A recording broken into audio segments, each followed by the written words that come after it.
अनिशा माजगावकरांनी संदीप देशपांडेंची भेट घेतली। अनिशा माजगावकर मनसेच्या बंडखोर उमेदवार आहेत। अनिशा यांनी मनपा निवडणुकीत बंडखोरी केली होती। बंडखोरी करत त्यांनी अपक्ष निवडणूक लढवली। संदीप देशपांडे यांची भेट घेत सविस्तर चर्चा केली असल्याची माहिती। अमरावतीमध्ये लाडक्या बहिणींनी थेट मोर्चा काढलाय। महापालिकेची निवडणूक संपूनही हफ्ता नाही तर खात्यात पैसे जमा न झाल्यानं आता लाडक्या बहिणी चांगल्याच आक्रमक झाल्यात। जिल्हाधिकारी कार्यालयावर लाडक्या बहिणींनी हा मोर्चा काढलाय।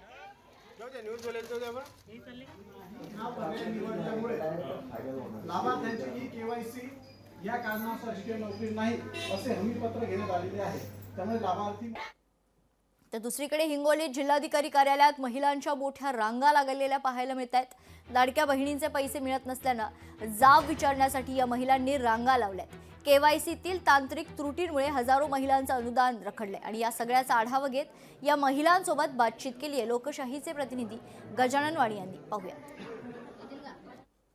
अनेक लाडक्या बहिणींना लाडक्या बहिणीचे पैसे मिळताना हिंगोलीच्या जिल्हाधिकारी कार्यालयासमोर आता महिलांची मोठी गर्दी होताना पाहायला मिळते। अनेक वेळा या महिलांना ज्या या ठिकाणी चक्र मारावे लागत आहे। कधी 2 महिन्याचे पैसे या ठिकाणी आलेले नाही आहेत। जवळपास संपूर्ण या ठिकाणी महिलांची जवळ 500 ते 600 महिलांची गर्दी या ठिकाणी या जिल्हाधिकारी कार्यालयासमोर पाहायला मिळते। जवळपास अनेक महिलांची केवायसी चुकल्याच्या ठिकाणी सांगण्यात येत आहे। महिलांनी आपल्यासोबत काय नेमक्या महिलांच्या समस्या आपण जाणून घ्या। आता या ठिकाणी तुम्ही आलाय, काय मागणी तुमची? आमची मागणी अशी आहे की आम्हाला 2 महिने झाले पैसे भेटलेले नाहीत। आमचे असे 2 महिन्याचे पैसे टाकाव आणि आमचं काही दुसरं म्हणणं नाही। आमची मागणी आहे की 2 महिन्याचे पैसे टाकावे आणि जी लाडक्या बहिणीची केवायसी आहे ते वेबसाईट सुरू करावं। वेबसाईट सुरू करा। मार्च महिन्यापासून आज 10-12 हजार आमच्याकडे पैसे नाही दिले आम्हाला त्यानं। केवायसी चुकलीच म्हणाले तर कसं काय केवायसी सगळ्याच्याच कसे केवायसी चुकले? एखाद्याची केवायसी चुकली तर चुकली, सगळ्याच्याच कशा माहिती केवायसी चुकल्या असे सांगायले आम्हाला। त्यानं केवायसी चालू करा। केवायसी केली पण पैसे आले नाही, ते म्हणतात की तुमची केवायसी झाली नाही। तर गेल्या 2 महिन्यांपासून लाडक्या बहिणींच्या खात्यात अद्याप पैसे जमा झालेले नाहीयेत। ई केवायसी पूर्ण तरी खात्यात पैसे न आल्यानं आता महिलांमध्ये रोष पाहायला मिळतो। शेकडो महिला वाशिम जिल्हाधिकारी कार्यालयावर धडकल्या। या संदर्भात महिलांची बातचीत केली आहे वाशिमचे प्रतिनिधी गोपाल व्यास यांनी। आपल्यासोबत काही लाडक्या बहिणी काय सांगाल? ज्याने गरज नाही त्यांना भेटले, ज्याने खरोखर ज्या महिला करत होता त्यांना बिलकुल भेटलेले नाही। मग असं का? सर्वांना भेटलेच पाहिजे सर। ज्या महिला थकीत होता बाकी त्यांना त्यांचे दोन्ही हप्त्याचे पैसे मिळालेच पाहिजे।